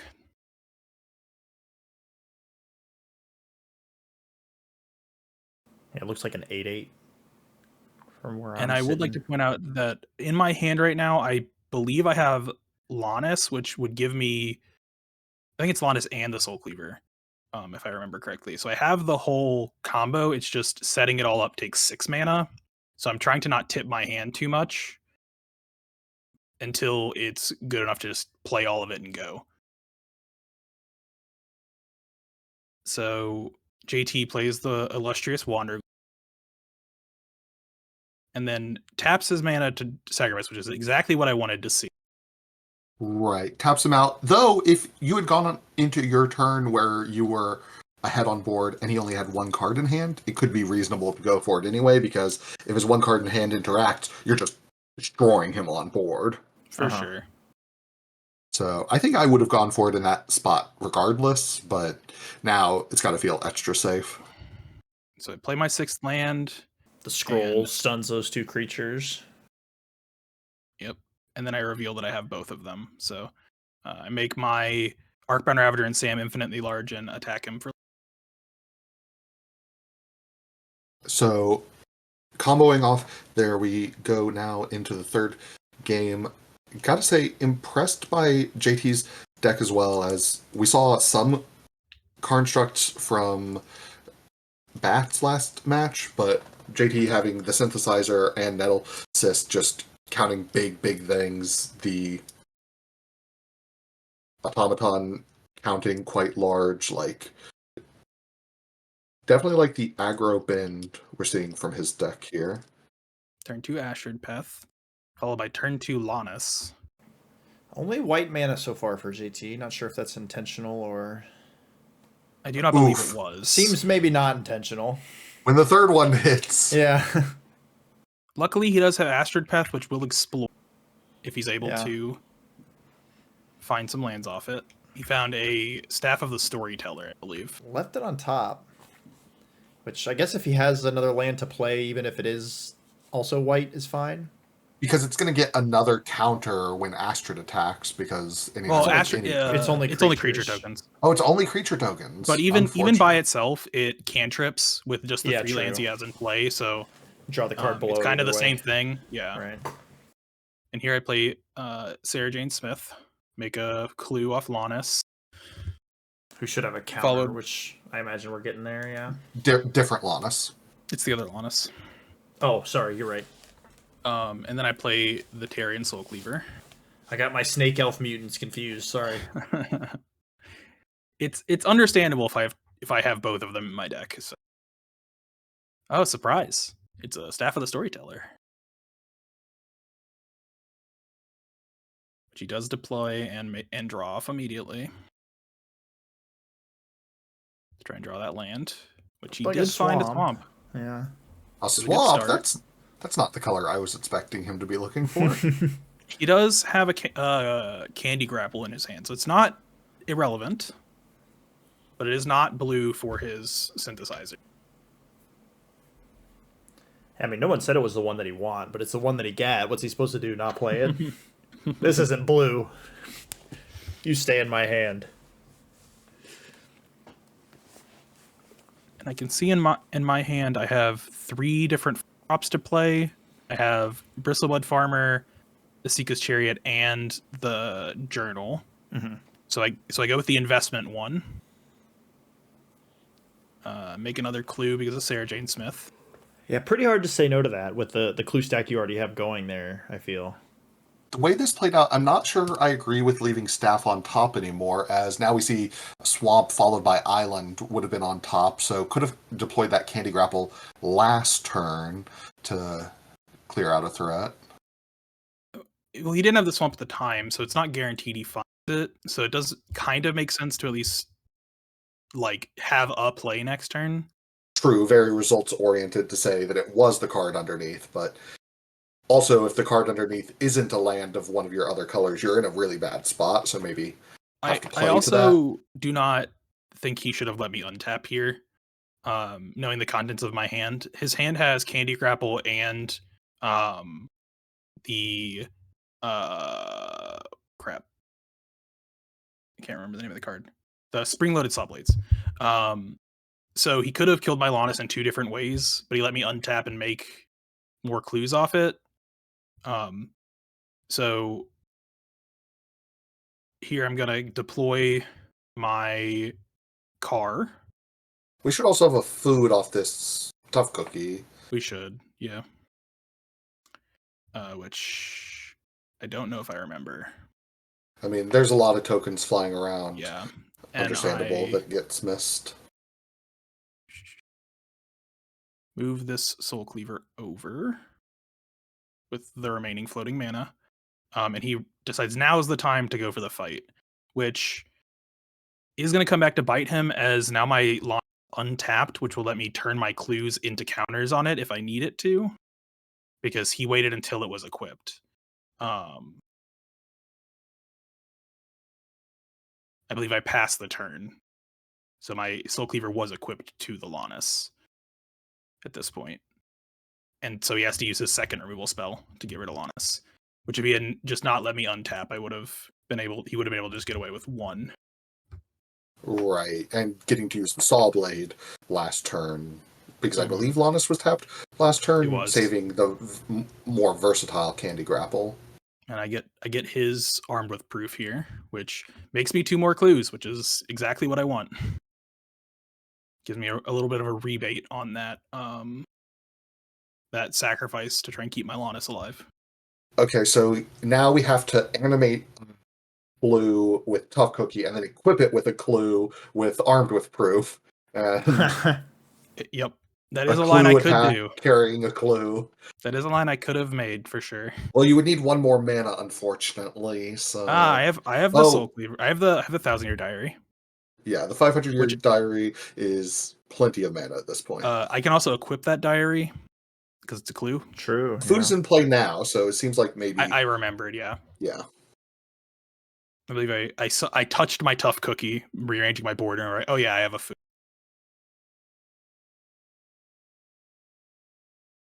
It looks like JT has the Night Scythe in his hand, as well as the synthesizer. He goes with the Night Scythe to try and stabilize a little bit, because he didn't draw the sixth land to play 2. So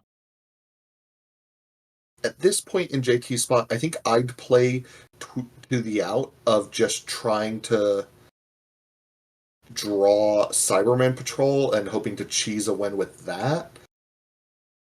I am quite low. That is a reasonable. He goes for the attack, which I take the double block because I don't want to trade my card for it. Force him to sack his food. Which this is a little bit of a gamble, because if it's a land, Just trades for a cat, but which he gets a land off it, but he did lose his guy. Unfortunately, it wasn't a white producing land. I don't know why he didn't play the land. Yeah, we didn't he play a He must have land. played a land. No, because we I had don't think he did play the land. Yeah. Because we went Maybe- Plains, Swamp Island, and we had all that last turn. He must have thought he did. Yeah. And then, so I'm also, while I do have this diary, I'm a little bottlenecked on mana when it comes to having 3-drop, 4-drop in my hand, and I only have 2 green, and that's the real important. I can't play Sam and the farmer in the same turn. Kind of bottlenecking you on just winning with an army of 4/4s too, because For sure. so much mana from the 500-year diary. And I believe this is the spot that I end up playing the scroll and taking the scythe. Having to tap both the green sources to make Sam 2 is tough. Mm-hmm. Especially considering that if I didn't have to, could have taken his staff and drawn his card off of it, but I had to tap Rude. all my white mana. Looks like I'm crewing my bus and getting another clue, because that's mana next turn.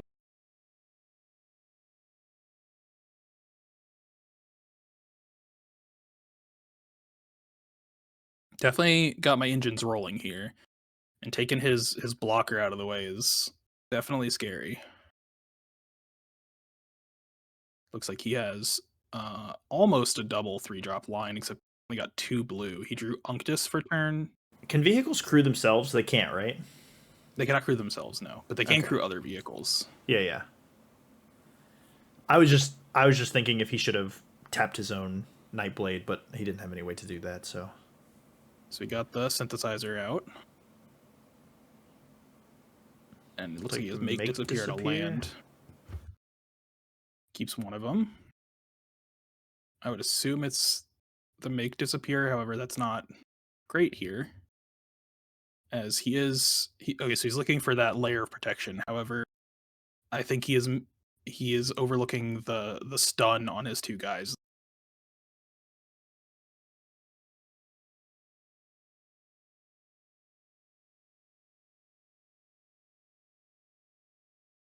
He is at essentially 23 though, so.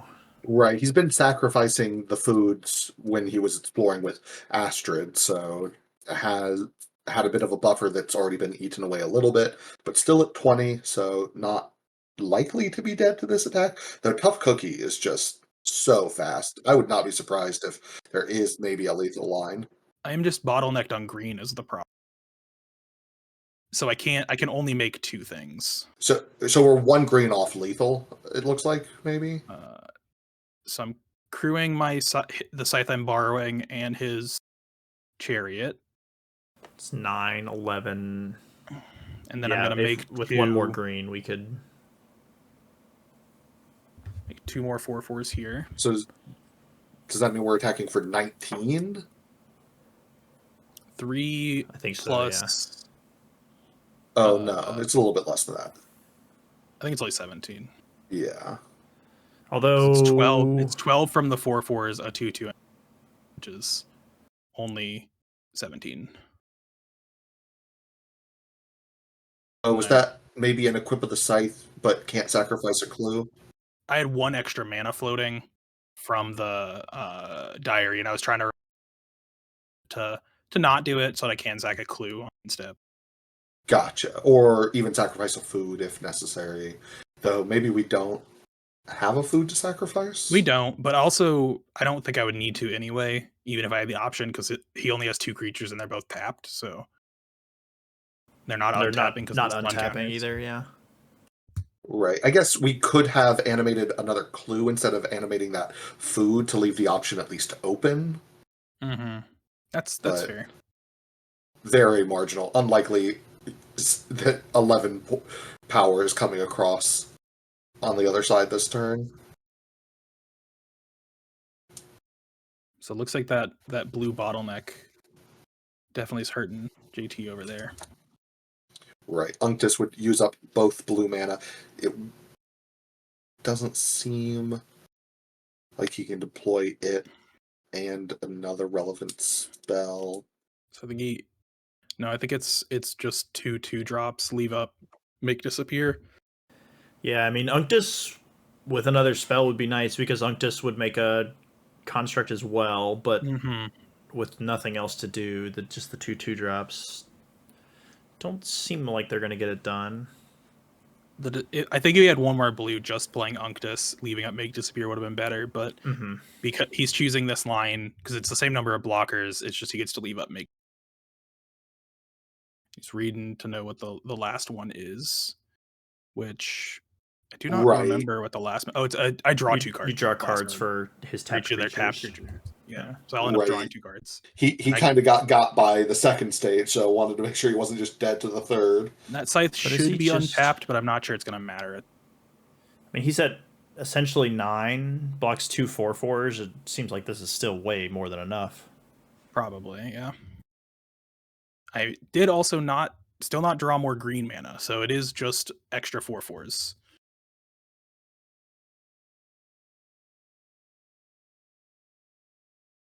I'm choosing to use one of my green here. There's some green mana. There's some green mana, that's true.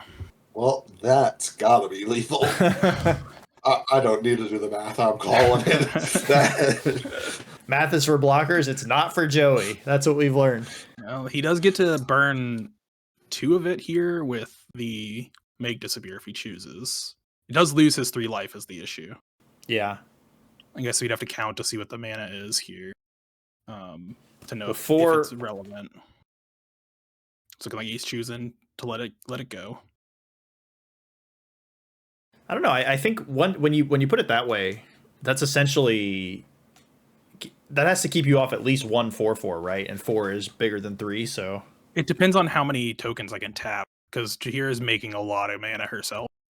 So it's entirely possible that 2 mana doesn't really matter because I have enough to activate all my 4/4s anyway. I don't actually think it does either way, but even if, well, I guess because you tapped green mana for Jaheira, if she gets countered, it probably makes a difference. But looks like I have 8 mana here floating. 2 green, 6 blue, which I don't actually need all that green or all that blue, I believe. You can make more green. It's true. However, I don't want to tap too low on the tokens because I need them to be able to be made into 4/4s. So I can only tap a certain number of them for the mana. So it looks like I'm settling on 4 guys activated, which means I need the mana for it to do that.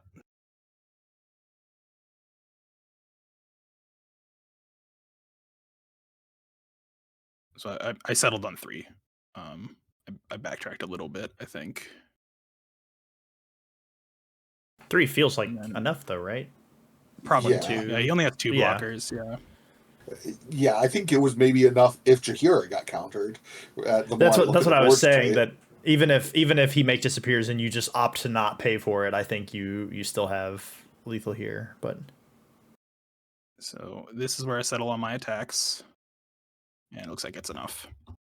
Okay, so managed to go 2-1 with the deck. Any thoughts you had after the draft, looking back at the deck?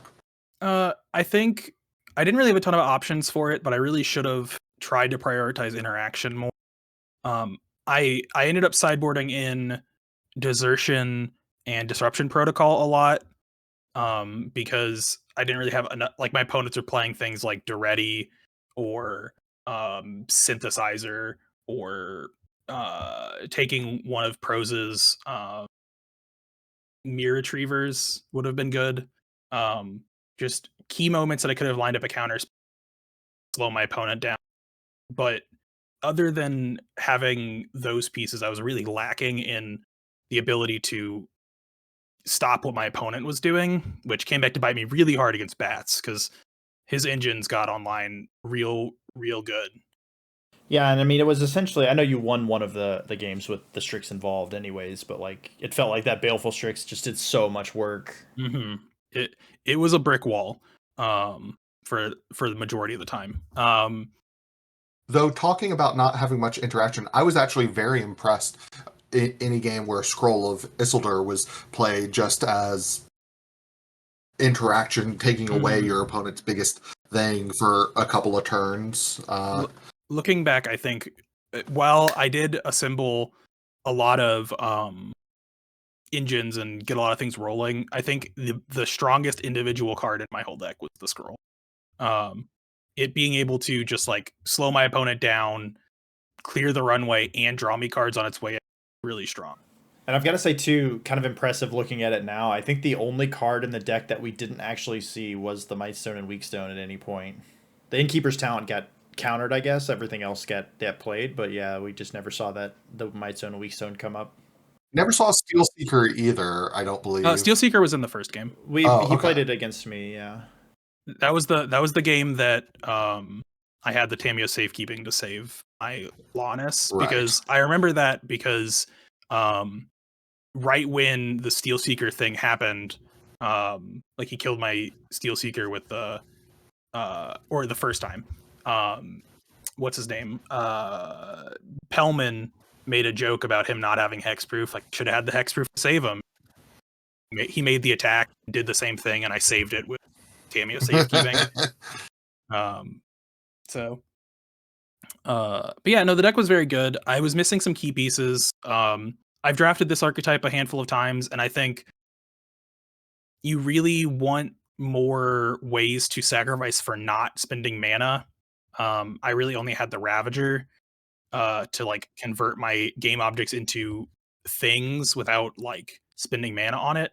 So I really wanted something like that, like I mentioned in the draft, the Grinding Station, Cart Clan Ironworks, or something that lets me put them into my graveyard for free. But other than those, this deck had a really nice like backup plan of just attacking with Tough Cookie or Bristlewood Farmer or Chariot, which came up a lot more than I would have expected when looking at the list. You mentioned at one point during one of the sideboardings Whirler Rogue coming in. Do you think, given the option again, Whirler Rogue would be in the main deck here? It seems like its unblockable effect would have been pretty handy most of the games we saw. While I do agree that it would have been relevant. Yeah, maybe you won those games anyway without it. But... And I think on average, I would prefer to be spending my something higher impact when I'm going off. Like by itself, it's a good like 4-drop, and it has a role to fill specifically against Bats getting past his blockers. But the like by itself 4-drop is not what I'm looking for the most part. I'm usually looking for a 4-drop that interacts with my engine. So like Chariot being able to copy my tokens while stabilizing me, or Bristlewood Harm making tokens while stabilizing me, is more what I'm looking for than just a generic good 4-drop that has minor role to play from here or there, you know?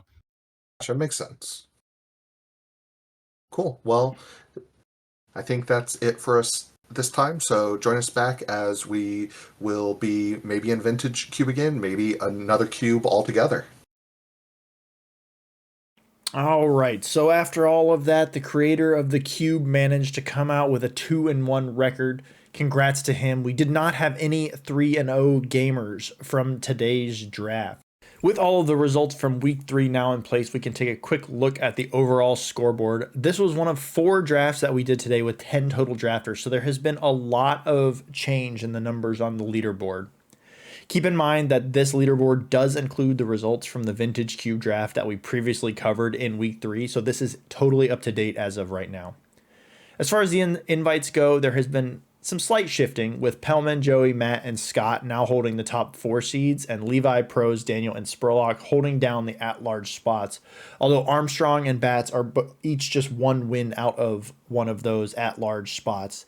There's a lot of season left for shifting around on this leaderboard, so be sure to keep checking in to see how it all shakes out. That will wrap up our coverage for today. As always, you can find the links to our Discord, social media, and today's cube in the description below. Thank you again for watching, and we hope you come back next time.